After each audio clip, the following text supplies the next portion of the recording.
मेरे करियर में यह पहली बार था कि हम अपने ही डिपार्टमेंट के अपने ही साथी की इन्वेस्टिगेशन का सच पता कर रहे थे। दीप्ति, हरिओम की फाइल लेकर आना।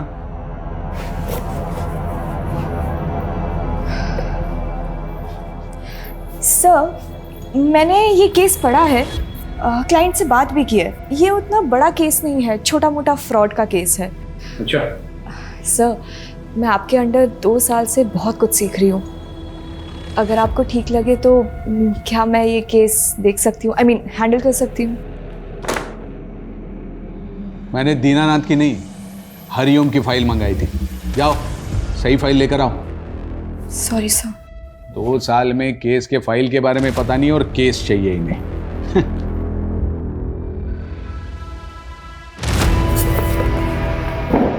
लॉ की पढ़ाई करना कोई काम ही नहीं है, बस टाइपिंग करना आना चाहिए तुम्हें, और क्या। इसी के तो पैसे कमा रही हूँ, है ना। मैं इस इंसान को ना मैं छोड़ूंगी नहीं। देखना, इसको अगर छोड़ दिया ना, मेरा भी नाम दीप्ति नहीं है, बताती हूँ मैं इसको। अरे दीप्ति बेटा, इतना गुस्सा लैपटॉप पे? गुस्सा ना पापा मैं अपने सीनियर्स पे निकालूंगी।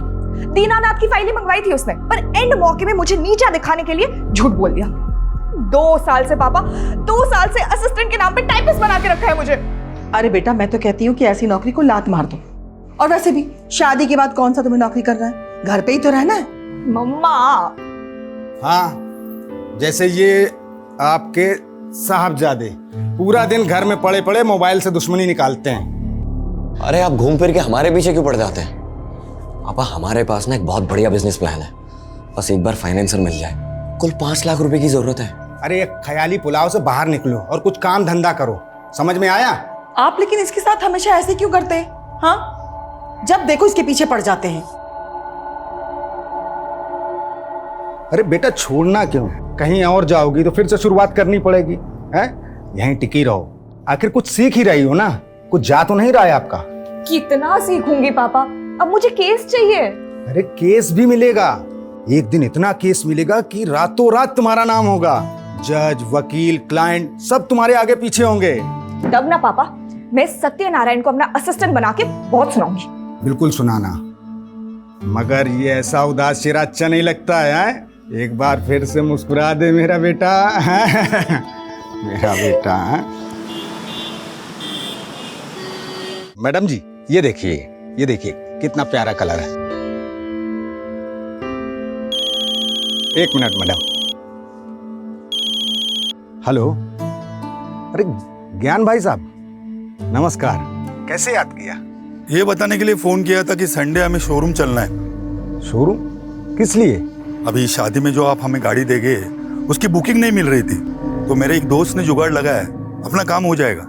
पर भाई साहब, गाड़ी की तो कोई बात ही नहीं हुई थी। अरे तो शादी भी तो कहाँ हुई है अभी तक, अभी बात कर लेते हैं। वैसे भी हमने कौन सा हेलीकॉप्टर मांगा है आपसे? पापा, इस सब की क्या जरूरत है? आप क्यों बेकार में उन लोगों को? तू चुप बैठ एकदम। एक तो लड़की तुझे पसंद है, इसलिए अलग जाति में शादी करने के लिए हम तैयार हो गए। अब इन्हें भी तो कुछ करना ही पड़ेगा ना। भाई साहब, इतनी महंगी गाड़ी हम कहाँ से देंगे? भाई साहब, हम गरीब आदमी हैं। अभी आप देख लीजिएगा, मुझे तो कार चाहिए, बाकी आपकी मर्जी।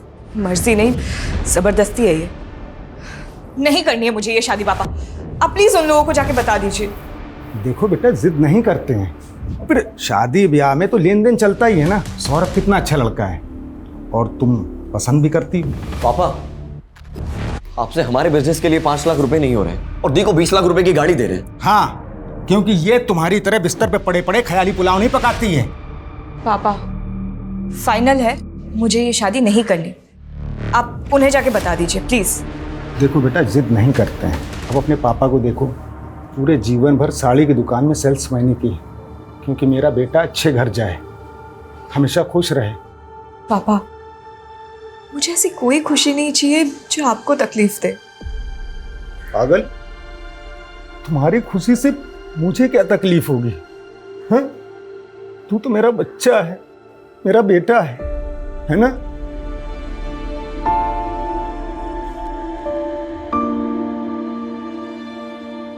डॉक्टर, 6 साल हो गए हमारी शादी को और 1 साल से तो आपके चक्कर काट रहे, फिर भी बच्चा नहीं हुआ।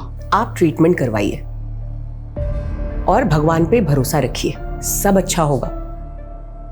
और लोगों का क्या है, लोग तो बातें करते ही रहते हैं। बाहर वाले क्या, अब तो रिश्तेदार भी हमें ताना मारने लग गए। सब बोलते हैं कि सबको बच्चे हो रहे हैं, बस हमारा ही बच्चा नहीं हो रहा।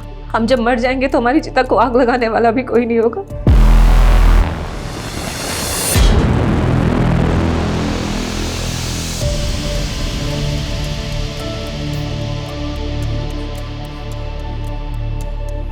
सुनिए,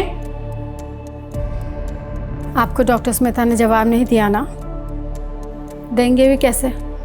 जिसका इलाज उसके हाथ में है, उसमें डॉक्टर कर भी क्या सकता है? अगर आप दोनों को भगवान में आस्था है तो मैं आपकी मदद कर सकती हूँ। पहले भी बहुत लोगों की कर चुकी हूँ। कैसी मदद? आप लोगों को बच्चा ही चाहिए ना? चारों तरफ भय का माहौल है। लखनऊ में जनता सड़क ही नहीं घर में भी असुरक्षित है। पता नहीं कब कहां से आकर वो हत्यारा उन्हें अपना शिकार बना ले।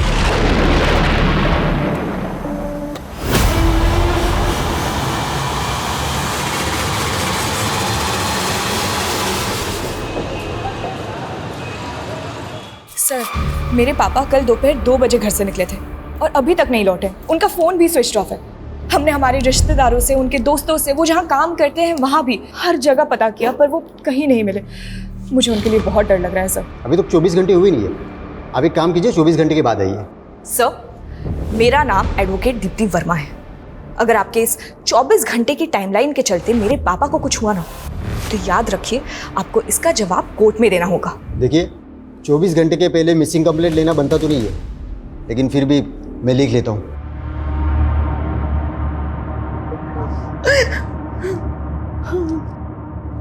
देखिए, आप घबराइए मत, अवतार भाई साहब जल्दी आ जाएंगे।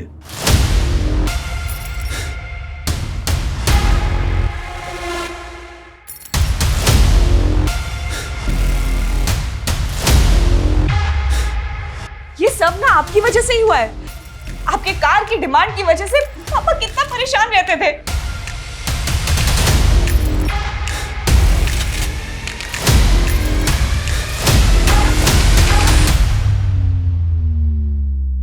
इस लड़के से शादी करना चाहता था, इसे बोलने की तमीज भी नहीं है।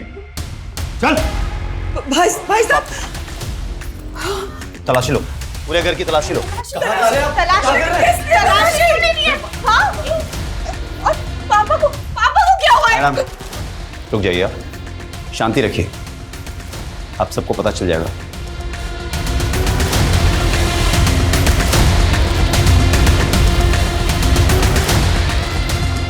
सर, ये गोल्ड और बेल्ट लगा पैसा और घड़ी मिली सर। एविडेंस को सील करो और इसे वापस जीप पे डालो। सर, क्या चल रहा है? वो लखनऊ में इनोसेंट लोगों को मारकर लूटपाट कर रहा है। वो सीरियल किलर। करेक्ट, और वो सीरियल किलर कोई और नहीं, आपके पापा है। कुछ भी बोल रहे हैं आप। मेरे पापा एक शरीफ सीधे साधे इंसान ने 7 मर्डर खुद कबूल किए हैं। पिछले साल अलीगंज में एटीएम किलिंग से लेकर ये जो एविडेंस मिले हैं इसी केस के हैं, जो आपके घर से बरामद हुए। मेरे पति ऐसा नहीं कर सकते। आपको कोई गलतफहमी हुई है। सर, आपको कोई आप मेरे पापा को ऐसे नहीं लेके जा सकते।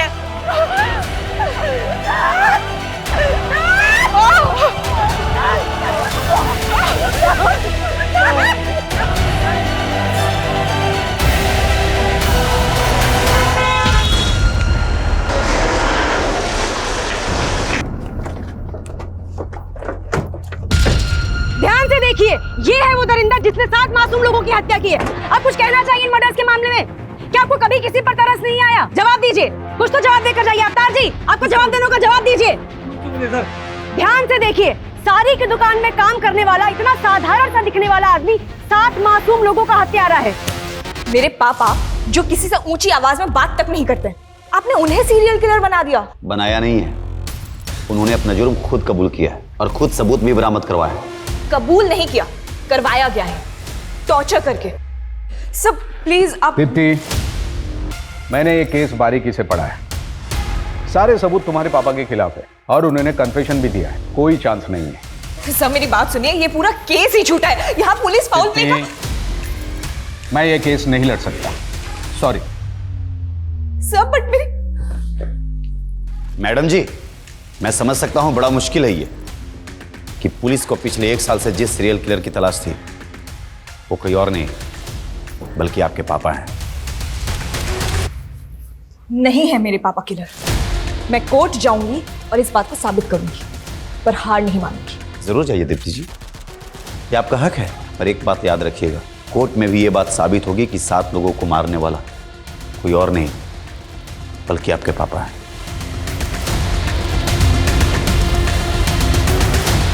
दीप्ति जी, क्या आपको कभी एहसास हुआ कि आपके पापा एक सीरियल किलर हैं जिन्होंने इतने लोगों की हत्या करी है? क्या आपको कभी उनसे डर लगा? दीप्ति जी, उन्होंने खुद अपना जुर्म कबूल किया है, कोई बड़ा वकील उनका केस नहीं लेगा। क्या करने वाली आप? क्या सोचा है आपने? क्या होगा आपका अगला मूव? बोलिए मैम, बोलिए। दीप्ति जी बोलिए। दीप्ति जी कुछ तो बताइए। जैसा कि आप देख रहे हैं, दीप्ति जी अभी तक इस केस में कुछ नहीं बोल रही हैं। कोई बड़ा वकील इनका केस नहीं लेगा। आगे क्या करने वाली है भी किसी को नहीं पता, पर हम आपको सारी अपडेट्स देते रहेंगे।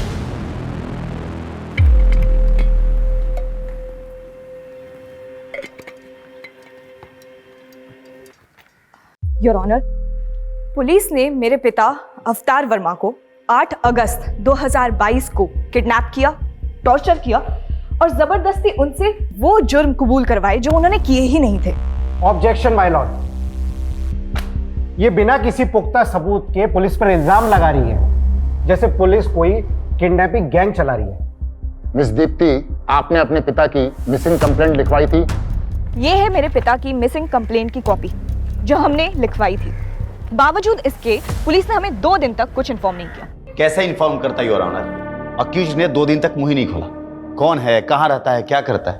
2 दिन तक वो मेरे पिता से उनका नाम, पता, ये सब जानने के लिए उन्हें टॉर्चर करते रहे। जब पुलिस मेरे पिता को घर पे लेके आई थी तो उनकी क्या हालत थी, वो अपने पैरों पे चल भी नहीं पा रहे थे। कौन है आपका गवाह? माय लॉर्ड, मैं कोर्ट को उनकी लिस्ट दूंगी, पेशी करवाऊंगी उनकी।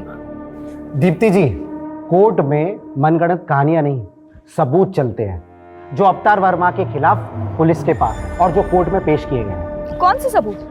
वो गोल्ड क्यूब, घड़ी, पैसे जिसमें खून लगा हुआ था, जो खुद पुलिस ने हमारे घर पे प्लांट किया है, क्योंकि ऑनेस्टली ना उनके पास फॉरेंसिक टीम थी और ना ही सर्च वारंट। सर, वारंट और फॉरेंसिक रिपोर्ट के लिए हमने बोला था, लेकिन उसमें लेट होने वाला था। हमें एविडेंस को सिक्योर करने थे और डर था कि एविडेंस के साथ छेड़छाड़ की जा सकती है। अच्छा, इसीलिए उनको पूरे परिवार को हॉल में बंधक बनाना पड़ा और पुलिस खुद बेडरूम में जाके सबूत लेके भी आ गई। एविडेंस कलेक्शन की कोई रिकॉर्डिंग नहीं की गई। सर, रिकॉर्डिंग भी की है और कोर्ट में सबमिट भी किया है। आई ऑब्जेक्ट योर ऑनर, यहाँ जिस रिकॉर्डिंग की बात हो रही है वो पुलिस ने खुद की है, किसी ऑथराइज्ड वीडियोग्राफर के थ्रू नहीं हुई है।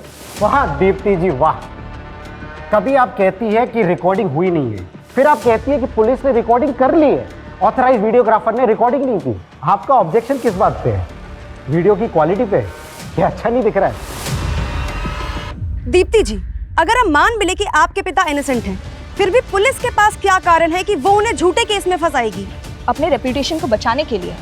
हम सबको पता है पिछले 1 साल से पुलिस किलर को नहीं पकड़ पाई है। फिर अचानक एक दिन उन्होंने मेरे पापा को पकड़ा और जेल में डाल दिया, जबकि एक्चुअली सीरियल किलर अभी तक बाहर घूम रहा है। 7 लोगों का मर्डर हुआ है, सच का जानना जरूरी है, जो पुलिस इन्वेस्टिगेशन में सामने नहीं आ पाया है। ये कोर्ट ऑर्डर देती है कि इस केस की जांच क्राइम ब्रांच से करवाई जाए ताकि सच जनता के सामने आ सके। Court dismissed. पुलिस की साख जो पहले से दांव पर थी, कोर्ट के फैसले से उसे बड़ा झटका लगा है। सीरियल किलर केस जांच में गड़बड़ी के आरोप के बाद केस क्राइम ब्रांच को सौंप दिया गया है, इस उम्मीद के साथ कि सच सामने आएगा। जो किलर पिछले 1 साल से पूरे शहर के लिए खौफ बना हुआ था, पुलिस की नींद उड़ाई हुई थी, किशन और अनीता के मर्डर के 2 घंटे बाद ही इतनी आसानी से उसको अरेस्ट कर लिया तुमने। कैसे? आसानी से नहीं सर, पिछले 1 साल से दिन रात एक कर रखा था हमने। फिर उस दिन जब मुझे डबल मर्डर की खबर मिली, मैं फौरन क्राइम सीन के लिए निकला। रास्ते में मुझे अवतार दिखाई दिया, बहुत ही अजीब बिहेव कर रहा था वो। गाड़ी रोक, गाड़ी रोक, गाड़ी रोक।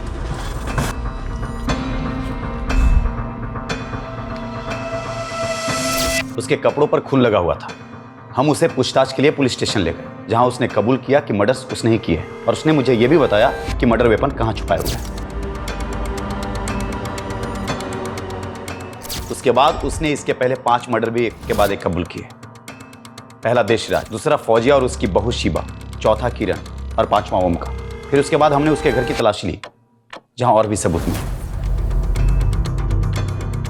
सर, हमने जब इन केसेस के सबूत और गवाहों को क्रॉस वेरीफाई किया तो सब मैच कर रहे थे। किशन और अनीता के घर से जो लूट हुई थी वो सारा सामान मिला? उसने सिर्फ ये बताया कि उसने गहने चुराए थे, तो वो भी भागते वक्त कहीं रास्ते में गिर गए।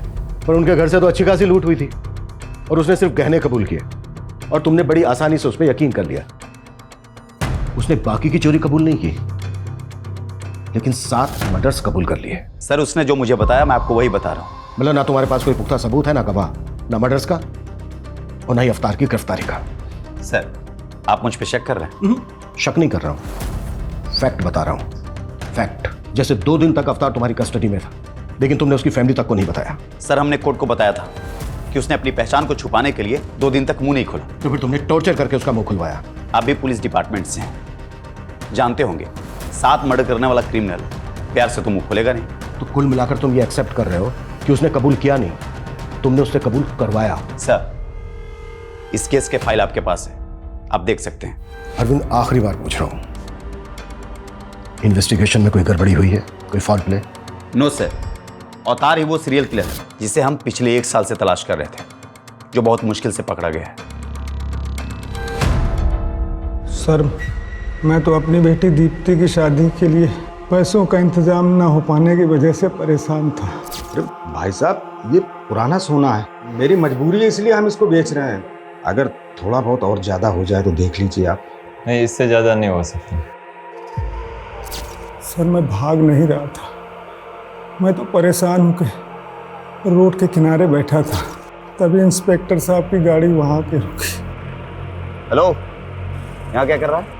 कुछ नहीं साहब, वो थक गए थे तो बैठ गए यहाँ पे। घर किधर है तुम्हारा? साहब, यहीं पास में है आगे। चल बैठ गाड़ी में, मैं भी उधर ही जा रहा हूँ, छोड़ देता हूँ तुम। पीआई अरविंद का कहना है कि जब उन्होंने आपको पकड़ा तो आपके कपड़ों पर खून लगा था। किशन और अनीता के खून से सने वो कपड़े उन्होंने हमें दिए हैं, तो मेरे खून कहाँ से आया? सर, ये तो हमें नहीं मालूम सर। वो मुझे पकड़ के थाने ले गए और वहाँ उन्होंने हमारे सारे कपड़े उतरवा दिए और साहब 2 दिन तक हमारे साथ मारपीट करते रहे। बोले कि मैं जो कहता हूँ वो कबूल करो। चल बैंड खोल। अरे साहब, अगर मैं कबूल नहीं करता तो सच में वो मुझे जान से मार देते साहब। किशन और अनीता के मर्डर के अलावा आपने 5 और मर्डर कन्फेस किए। ये तो मुझे पता भी नहीं था साहब, वो जहाँ बोलते गए मैं साइन करता गया। मुझे नहीं पता था कि वो मुझे सीरियल किलर बना देंगे साहब। और फिर वहाँ से वो मुझे मेरे घर ले गए, रुपए निकाल के लाए और साहब मुझे झूठे केस में फंसा दिया। लेकिन वैसे क्यों फंसाएंगे? उनकी कोई दुश्मनी है आपके साथ? साहब, मेरी किसी से दुश्मनी क्यों होगी? मैं तो एक साड़ी की दुकान में मामूली सा सेल्समैन हूँ। मैंने जीवन में कभी चूहे नहीं मारे और मैं 7 खून क्यों करूँगा साहब? मैं क्यों करूँगा 7 खून? मेरी वजह से मेरी बेटी की शादी टूट गई साहब। इससे ज्यादा बुरा क्या होगा साहब? इससे ज्यादा मेरे लिए और क्या बुरा होगा? घबराइए मत, अगर आप सचमुच निर्दोष हैं कुछ नहीं होगा आपके साथ। हम बारीकी से जांच करेंगे। एक तरफ तुम कह रही हो कि तुमने ठीक से कुछ देखा नहीं, अंधेरा था, ऐसा था वैसा था, इसके बावजूद तुमने पुलिस को बयान दे दिया कि तुमने अफ्तार को किरण का मर्डर करके उसके घर से भागते हुए देखा। क्यों? सर, मैंने उसे मर्डर करते हुए नहीं देखा था, मैंने बस किसी को भागते हुए देखा था। और ये बात मैंने जब किरण का मर्डर हुआ तब पुलिस को बताई थी। उन्होंने मुझे एक फ़ोटो दिखाई और बताया कि तुमने जिस आदमी को देखा वो यही था। मुझे लगा अच्छा है पकड़ा गया। तुमने अपने भाई के किलर को देखा था? जी सर। ये वो हो सकता है सर, क्योंकि उस दिन मैं दुकान बंद कर रहा था और भैया गलियों में आगे निकल गए थे और जैसे मैंने उनकी चीखें सुनी, पीछे मुड़ के देखा तो एक आदमी भागता हुआ जा रहा था। भैया भैया क्या हुआ भैया? ये घड़ी तुम्हारे भाई की है? हाँ सर। पक्का है? इसमें भी डाउट है? ऐसी दिखती थी शायद सर। शायद। ये गोल्ड क्यूब तुमने बनाई है? हाँ, नहीं मतलब मैं ज्वेलर हूँ तो ये तो काम है सर मेरा। गोल्ड क्यूब बनाने का? हाँ, गोल्ड का मतलब गहने। विकास, ऐसे नहीं बोले गए, इसकी भी क्यूब बनानी पड़ेगी।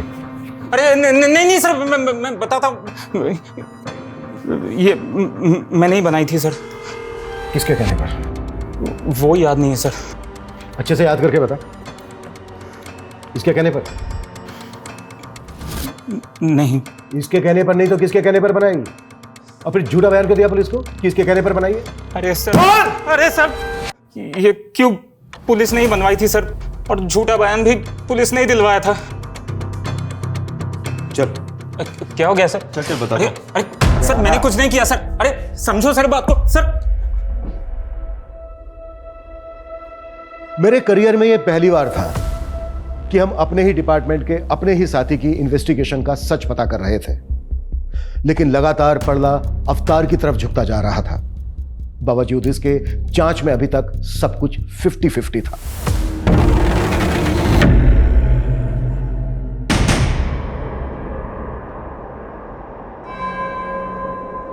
किशन अनीता के मर्डर केस की इंफॉर्मेशन तुम्हें किसने दी? ऑफिशियल या फिर कोई पर्सनल सोर्स था? उससे क्या फर्क पड़ता है सर? बताता हूं।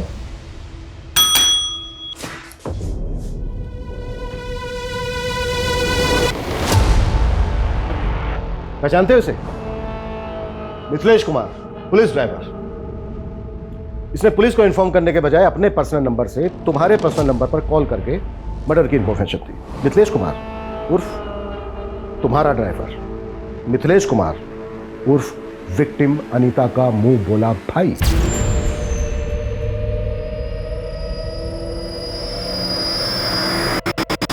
हाँ, तो इसे डायरेक्ट पता चला और इसने मुझे डायरेक्ट कॉल किया, तो इसमें क्या हो गया? हुआ ये कि क्राइम सीरियल किलर की तरह किया गया, और अगर ये उसी ने किया है तो वो एक बार फिर तुम्हारे हाथ से निकल गया। तुमने ये भी जानने की कोशिश नहीं की कि किसी ने सीरियल किलर की कॉपी करके फायदा उठाने की कोशिश तो नहीं की। तुमने बस आनन फानन में अवतार को उठाया और एक डबल मर्डर केस को सीरियल किलर केस से जोड़ दिया, सिर्फ इसलिए कि पिछले 1 साल से सीरियल किलर की हड्डी जो तुम्हारे गले में अटकी थी किसी ना किसी तरह से वो निकल जाए, बस। सर, ऐसा कुछ भी नहीं। अच्छा, एक बात बताओ, देशराज मर्डर केस में जो सीसीटीवी फुटेज है उसमें किलर का चेहरा नहीं दिख रहा, फिर तुमने ये कैसे डिसाइड कर लिया कि वो अवतार है? सर, मैंने डिसाइड नहीं किया, अवतार ने खुद कबूल किया था। ठीक वैसे ही ना जैसे कि उसने बाकी के मर्डर्स कबूल किए। ये अवतार की मेडिकल रिपोर्ट 1 महीने से ज्यादा हो गया है, उसकी अंदरूनी चोट भरी नहीं है, अभी तक बरकरार है। ऑप्शन क्या था उसके पास?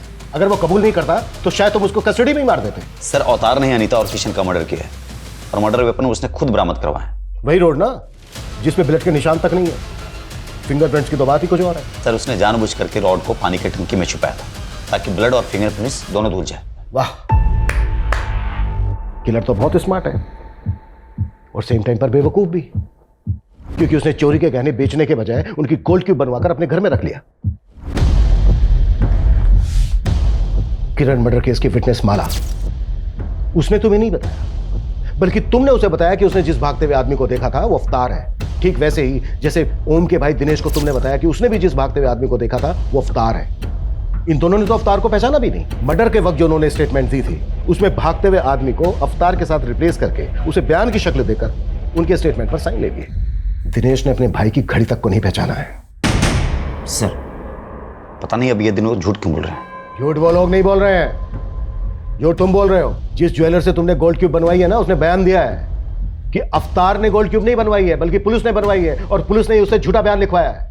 ठीक है, मैं मानता हूं कि इस सीरियल किलर केस में मैंने उसे गलत तरीके से फ्रेम किया ताकि ये सीरियल किलर केस का सरदर्द हमेशा के लिए खत्म हो जाए। और ये सच है सर कि अनीता और किशन का मर्डर अवतार ने किया। बस कर अरविंद, बस कर, कुछ तो शर्म कर यार। एक डबल मर्डर केस को सीरियल किलर मर्डर केस के साथ जोड़कर तुमने ना सिर्फ इस केस को खुला छोड़ दिया है बल्कि उस सीरियल किलर को भी मैसेज दे दिया है कि तू आजाद है, जो चाहे करना चाहे कर, हम तुझे ढूंढ ही नहीं रहे, हम तो ऑलरेडी किसी को बलि का बकरा बना चुके हैं। जा सकते हो तुम, सस्पेंशन लेटर बहुत जल्द तुम्हें मिल जाएगा। सर, मैं सच बोल रहा हूं, अवतार ने ही अनीता और किशन का मर्डर किया। Please go. Okay sir. Sir अगर अवतार ने किशन और अनीता का मर्डर नहीं किया तो फिर किसने मारा होगा उन लोगों को? रिपर ने? शायद सीनियर किलर नहीं किया हो। क्या ये भी हो सकता है कि किसी ने बहती गंगा में हाथ धो लिया हो? मे बी वो अवतार भी हो सकता है। विकास, ये पहले के 5 मर्डर काफी पहले हुए हैं और ये दोनों मर्डर्स अभी अभी हुए हैं। हो सकता है क्राइम सीन से हमें कुछ मिल जाए। हमें इस केस पर आज से ही, बल्कि अभी से लगना होगा। केस से रिलेटेड जो भी मटेरियल है उसकी अच्छे से जांच करनी होगी और जरा पता करो कि अवतार का अनीता और किशन के साथ कोई कनेक्शन है क्या। Okay sir.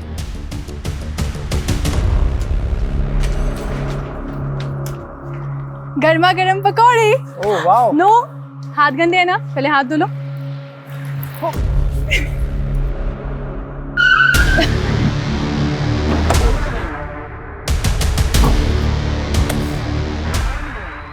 ये तो किशन और अनीता का घर है। तुम लोग क्या कर रहे हो यहाँ पे? उनका घर था, अब ये हमारा घर है और हमसे ही पूछ रहे हैं हमारे घर में कि हम कौन है। आप लोग कौन है? Police, crime branch. सर मैं शुभम मिश्रा हूँ और ये मेरी बीवी माधुरी, और मैं किशन का छोटा सगा भाई हूँ। भाई हो तो तुम्हारा अपना भी तो घर होगा। यहाँ क्या कर रहे हो? सर हम रेंट पर रहते थे तो भैया भाभी के मर्डर के बाद ये घर खाली हो गया, और वैसे भी कुछ टाइम पहले तक हम यहीं रहते थे। तो फिर यहाँ से खाली करके गए क्यों? खाली किया नहीं था, करवाया था। जब तक वो लोग दुबई में थे तब तक हमसे रखवाली करवाई इस घर की, और जैसे ही वापस आ गए लात मार के निकाल दिया हमें। और वैसे भी सर, अब तो ये घर खंडहर ही होता ना, उससे बेहतर है ना कि हम लोग यहाँ रह रहे हैं। कम से कम घर की देखभाल हो जा रही है। वो दुबई से आए क्यों वापस? सर वो आना ही था ना। अब दीदी के खर्चे इतने ज्यादा थे, कमाई इतनी कम थी, तो आना तो पड़ेगा ना। तुम काम क्या करते हो? मैं काम ढूंढ रहा हूँ सर। घर देखना है, दिखाओ। चलिए। चलो।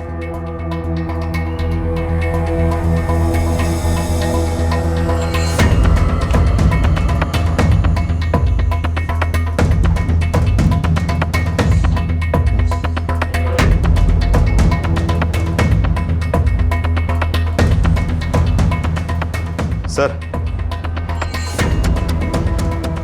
किशन की लाश मिली थी यहाँ पर।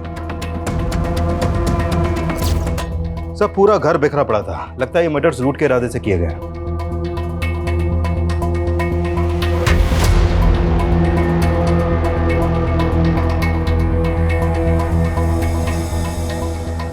बॉडीज को तुम लोगों ने पहले देखा था? जी। क्या टाइम हुआ था तब? यही कुछ 11:30 के आसपास का। रात के 11:30 बजे तुम लोग यहाँ क्या करने आए थे? जी हम यहाँ नहीं आए थे। हम लोग खाना खाकर टहलने के लिए निकले थे, तो देखा कि दरवाज़ा खुला हुआ है, तो मैंने सोचा अंदर चलकर देखता हूँ। किशन और अनीता की किसी के साथ कोई दुश्मनी थी? उनकी किसी से क्या दुश्मनी होगी?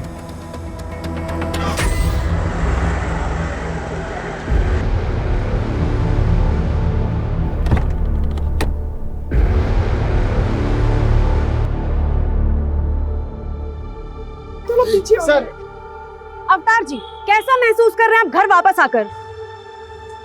घर आकर और परिवार के लोगों से मिलकर बहुत अच्छा लग रहा है। सब आपके खिलाफ थे, पर आपकी बेटी ने आप पर भरोसा दिखाया। कुछ कहना चाहेंगे दीप्ति जी के बारे में? मैंने तो उम्मीद ही छोड़ दी थी, लेकिन मेरी बेटी दीप्ति ने मुझे बचा लिया, वरना मैं तो जेल में पड़े पड़े मर ही जाता। दीप्ति जी,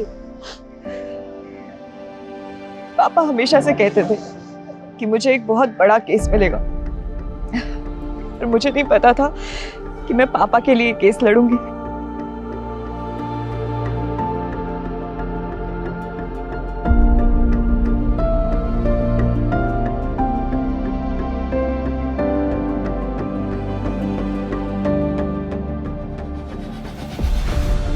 चुप हो जा बेटा। सारी जिंदगी तेरे पापा ने तेरे लिए संघर्ष किया, लेकिन आज तूने उनका कर्ज चुका दिया बेटा। नहीं माँ, मैं मर भी जाऊं ना तो पापा का कर्ज कभी नहीं चुका सकते।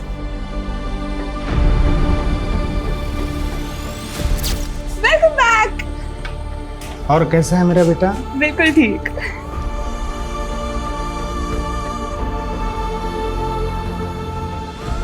आज आने में आपने कुछ ज्यादा देर नहीं कर दिया?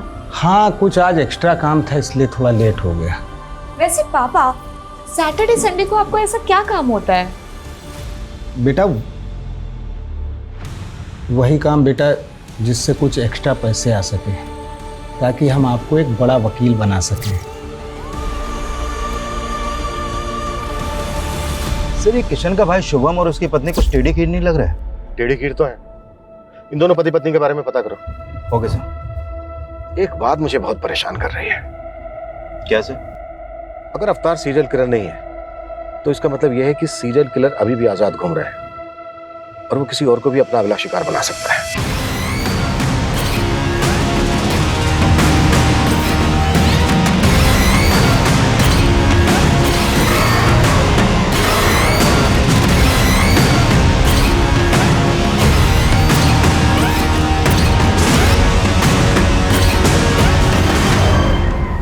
सर, शुभम के बारे में इंक्वायरी करते वक्त पता चला कि जब वो पहले किशन के घर पे रहता था तो उसका आए दिन किसी से बहुत झगड़ा होता था। लेकिन किशन और अनीता तो दुबई में रहते थे, तो फिर झगड़ा किसके साथ होता था? उसी से, जो शुरू से इस केस में कुछ ज्यादा इंटरेस्ट ले रहा है। मिथिलेश, सर मेरा कोई पर्सनल इंटरेस्ट नहीं था। वो तो पिछली बार दीदी जब राखी पर इंडिया आई थी तो उन्होंने बोला था मुझे। अरे राणा बेटा इधर आओ, देखो मैं तुम्हारे लिए क्या लेकर आया। थैंक यू ताऊ जी। एक मिनट, ये गिफ्ट तुम्हारी है? हाँ। नहीं तो भैया, जब हम दुबई में हो ना तो आप यहाँ पर चक्कर लगाते रहा करो। अरे शुभम रह तो रहा है यहाँ पर। यही तो दिक्कत है कि वो रह रहा है। मुझे तो डर लग रहा है कि हमारे जाने के बाद वो इस घर पे कब्जा कर लेगा। अनीता के फ्रिज में चिकन था, ये पता है तुम्हें? हाँ सर, वो मेरे सामने ही सीज किया था उन्होंने। फॉरेंसिक की रिपोर्ट में आया कि उस चिकन में जहर मिला था, चूहे मारने की दवाई। और तुम और अरविंद तो अवतार को सीरियल किलर बना रहे पर तुले हुए थे। आई एम श्योर वो रिपोर्ट किसने देखी तक नहीं होगी। लेकिन सर, वो चिकन तो दीदी जीजाजी ने नहीं खाया था। ये तुम्हें कैसे पता? क्योंकि उसी रात दीदी ने मुझे फोन कर चिकन खाने के लिए बुलाया था। व्हाट? अनीता तुम्हें जहर देकर मारना चाहती थी? हो सकता है सर दीदी को पता ही ना हो कि चिकन में जहर है, क्योंकि वो चिकन दीदी ने नहीं बनाया था। फिर देकर गया था। कौन देकर गया था?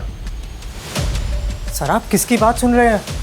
मुझे तो लगता है कि इसी ने मेरे भैया और भाभी को मारा है और अब मुझे जेल भिजवाकर इस घर पर कब्जा करना चाहता है। मतलब? दीदी इतनी परेशान हो तो मेरे बच्चे को गोद ले लो। सर ऐसा तो मैंने दीदी का दिल रखने के लिए कहा था। ऐसे कोई किसी को अपना बच्चा देता है क्या? आप इससे पूछिए ना, ये जहरीला चिकन क्यों लेकर आया था? सर वो चिकन हमने भी खाया था, लेकिन हम तो नहीं मरे ना। वो तो मुझे माधुरी ने बोला था कि जाकर भैया भाभी को दे दो। मेरी मत मारी गई थी जो मैं उन्हें देने के लिए चला गया। तो ये सारी की सारी प्लानिंग तुम्हारी थी? सही मैंने अपने बच्चे के लिए किया था। मुझे लगा था कि उनके ना तो बच्चे हैं और ना होंगे, और कल को ये घर मेरे बेटे को मिल जाएगा। लेकिन फिर वो अपने बच्चे के लिए इलाज करवाना शुरू कर दिया वो लोग ने। माधुरी तुमने क्या किया? बंद करो ये ड्रामा, लेके चलो दोनों को, वहां खबर लेते हैं इनकी। सर आप मेरी बात सुनिए। और तो ये मत सोचना कि तू बच गया है। सीरियल किलर की एक एक डिटेल पता थी तुझे। किशन और अनीता का मर्डर बिल्कुल वैसा ही हुआ है। मैंने ऐसा कुछ भी नहीं किया सर। अगर किया है तो सोच ले, नौकरी तो जाएगी जाएगी, अंदर भी जाएगा, वो भी लंबा। सर, अगर वाकई में अनीता और किशन के डबल मर्डर्स में इनका हाथ हुआ तो हमारी मुश्किलें और भी बढ़ने वाली हैं, क्योंकि वो सीरियल किलर यानी कि रिपर अभी भी खुलेआम घूम रहा है।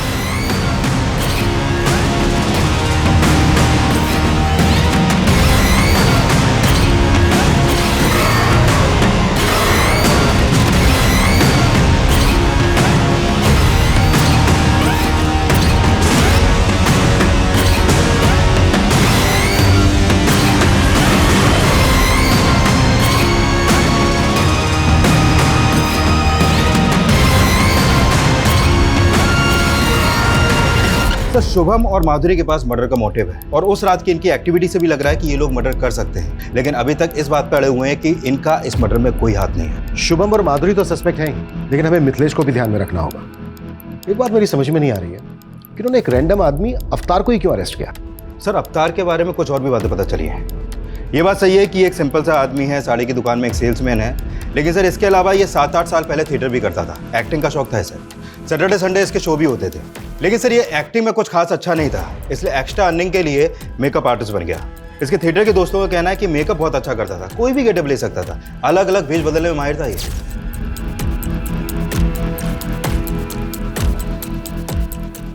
सर, आपने अभी की ब्रेकिंग न्यूज देखी? क्या न्यूज है? जैसी करनी वैसी भरनी का ताजा उदाहरण है लखनऊ सीरियल किलर केस का मामला। जब वो दबे पांव अपना अगला शिकार करने जा रहा था, लोगों ने उसे देखा और उन्हें शक हुआ। सर ये तो बच्चा है, माइनर है, इसकी हालत देख के लगता नहीं है कि ये किसी बच्चे को भी कंट्रोल कर सकता है। सर मुझे लगता है कि भीड़ ने गुस्से में आके फिर एक बच्चे की जान ले ली। सिचुएशन को कंट्रोल करना पड़ेगा। इस रिपर ने पूरे शहर को पैनिक कर दिया है। लोग इतने डरे हुए हैं कि किसी की भी जान लेने पर उतार हुए हैं। Excuse me sir. Hello sir, Anita और किशन के कॉल रिकॉर्ड आ गए हैं। उनके कॉल रिकॉर्ड में किसी बाबा का नंबर तो नहीं मिला है, लेकिन एक नंबर है जिस पर मर्डर वाले दिन किशन ने कई बार कॉल किए हैं और लास्ट कॉल रात 11 बजे के आसपास हुई है। कौन है वो? राधा। सर ये उसी क्लिनिक में नर्स है जहाँ पर किशन अनीता का इलाज करवा रहा था। सर इस राधा के टच में एक बाबा भी है और इनके कॉल रिकॉर्ड के अकॉर्डिंग मर्डर वाली रात इन दोनों की लोकेशन किशन के घर के आसपास की थी। दोनों सर मुझे यहाँ क्यों लेके आए? मैंने क्या किया है? सब पता चल जाएगा। उधर देखो मुकेश। गुड, काफी समझदार हो दोनों। अब डायरेक्टली पूछ रहा हूं, मार खा के बोलोगे या फिर बिना मार खाए? बोलो। सर अनीता और किशन मुझे क्लिनिक में मिले थे। अगर आप दोनों को भगवान में आस्था है तो मैं आपकी मदद कर सकती हूँ। कैसी मदद? सर क्लिनिक ऐसी जगह थी जहाँ पर लोग बच्चे के लिए कितना भी पैसा लुटाने के लिए तैयार होते थे। मैं उन्हें बाबा की पट्टी पढ़ाती थी और फिर हम मिलकर उनको पूजा पाठ के नाम पर पैसे निकलवाने की कोशिश करते थे। बाबा बच्चे को देखने और माँ सुनने के लिए मेरे कान तरस गए हैं। हमारे पास सब कुछ है, लेकिन वो किस काम का जब औलाद ही नहीं है। औलाद हो जाएगी, पर उसके लिए पूजा करनी होगी, वो भी पूरी श्रद्धा के साथ। मैं करूंगी बाबा। ऐसी पूजा से हम 50,000 तक निकला लेते थे। जब वो दोनों पैसे देने के लिए तैयार थे तो फिर उन दोनों को मारा क्यों? हमने उन्हें नहीं मारा सर। ड्रामा मत करो, क्योंकि ये पता चल चुका है हमें, तुम दोनों गए थे वहां पर। हम वहां पर सिर्फ पूजा करने के लिए गए थे सर। हमारे पहुंचने से पहले वहां पर कांड हो चुका था।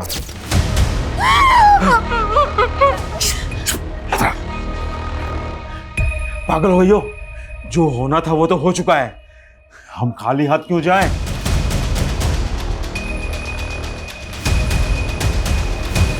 सर हमने सिर्फ चोरी की है, किसी को मारा नहीं है सर। चोरी का सामान कहाँ है? सर हमारे पास है, हम दे देंगे, हम सब दे देंगे सर। पता ही ज़्यादा कीमती है, लेकिन चोरी के है ना 8 से 10 लाख रुपए मिलेंगे। चाहिए तो बोलो, नहीं तो रखो।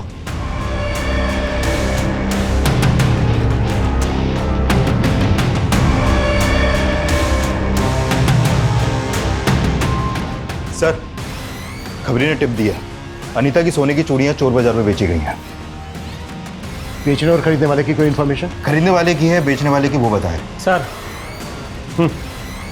सर राधा और बाबा ने जो सामान चोरी किया था, वो सामान में साड़ी भी मिली है, जो ठीक उसी दिन खरीदी गई थी जिस दिन अनीता और किशन का मर्डर हुआ था। इसमें सर स्लिप है, उसमें डेट भी पड़ी हुई है।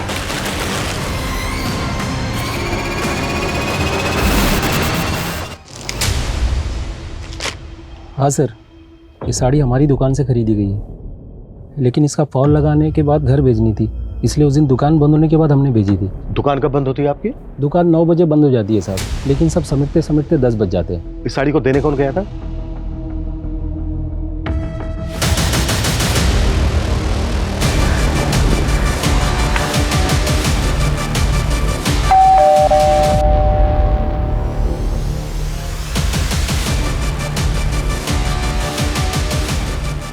दीप्ति, तुम्हें अपने फादर को न्याय दिलवाना था ना, मिल जाएगा।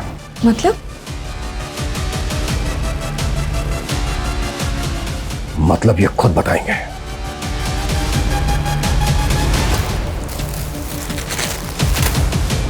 ये है ना वो साड़ी जो तू अनीता को डिलीवर करने उसके घर गया था, और जब हमने तेरे से पूछा कि किशन और अनीता को जानता है क्या, तो क्या बोला तूने? कि तूने उनको कभी देखा नहीं। इतनी कमजोर याददाश्त है तेरी। देखिए आप मुझे फंसा रहे हैं। मैं मीडिया में जाके बोलूंगा कि आप लोग मुझे जबरदस्ती। अभी बाहर मीडिया से जाकर मैंने बोल दिया ना कि ये सारी की सारी प्लानिंग तेरी बेटी की थी। तो जितना टाइम लगा है ना उसे अपना नाम बनाने में, उससे कहीं कम टाइम लगेगा उसका नाम खत्म होने में। अब बोल, अकेले जेल जाएगा या फिर अपनी बेटी के साथ? दीप्ति, दीप्ति मेरी बेटी मेरी जान है। उसके लिए एक बड़े घर का रिश्ता आया तो मुझे लगा कि मेरी बेटी बड़े घर जाएगी तो जीवन भर खुश रहेगी, पर उन्होंने शादी में 20 लाख की कार मांग दी। मैं बहुत परेशान था, कुछ समझ में नहीं आ रहा था। फिर सेठ जी ने ये साड़ी डिलीवर करने के लिए दी और मैं सोचते सोचते कब वहाँ पहुँच गया। मैडम जी, ये आपकी साड़ी एक बार ठीक से चेक कर लीजिए। तभी मेरी नज़र उन गहनों में पड़ी। उसके गहने मेरे दिमाग में घूमते रहे कि अगर ये गहने मुझे मिल जाएंगे, मेरी बेटी की शादी अच्छी से धूमधाम से हो जाएगी। सीरियल किलर के बारे में टीवी में देखा था तो उनके सारे गहने ले लिए थे, पर मैं इतना डर गया था, डर के मारे इधर उधर भटक रहा था और तभी वहाँ पुलिस की गाड़ी आ गई। तू एक आम आदमी है, इतना बड़ा क्राइम करके तूने पुलिस को बेवकूफ़ बनाया, कैसे? सर, मेरी बेटी वकील है और उससे केस के बारे में बातचीत होती रहती थी, तो मुझे समझ में आ गया था कि पुलिस को कैसे घुमाना है। घुमाया तो बहुत तूने, लेकिन अब तेरी बारी है। देशराज, फौजिया, शिवा, किरण, ओम के मर्डर करने में तूने अपने मेकअप आर्टिस्ट होने का फायदा उठाया। चेहरा बदल बदल के मर्डर किए तूने ताकि कोई देखे भी तो बाद में पहचान ना पाए। साहब, मैं मेकअप आर्टिस्ट था, पर मैंने ऐसा कुछ नहीं किया जो इल्ज़ाम आप मुझ पे लगा रहे हैं। पहले उन लोगों ने मार पीट करके सीरियल किलर बनाया और अब आप भी वही कर रहे हैं। साहब, मैं मानता हूं कि मैंने अनीता और किशन को मारा है, बाकी मैंने किसी को नहीं मारा है। मैं सच बोल रहा हूं साहब। किशन और अनीता के मर्डर्स अवतार वर्मा ने कबूल कर लिए हैं, इसके पुख्ता सबूत भी है हमारे पास। पर बाकी के 5 मर्डर्स वो हमेशा की तरह डिनाई करता रहा। हालांकि हमने बहुत कोशिश की, पर साबित करना हमारे लिए आसान नहीं था। इसके बावजूद हम आज भी पूरी कोशिश कर रहे हैं उन केसेस को सोल्व करने की। जय हिंद। क्राइम पेट्रोल के ऐसे ही मजेदार एपिसोड्स देखने के लिए हमारे चैनल को सब्सक्राइब करें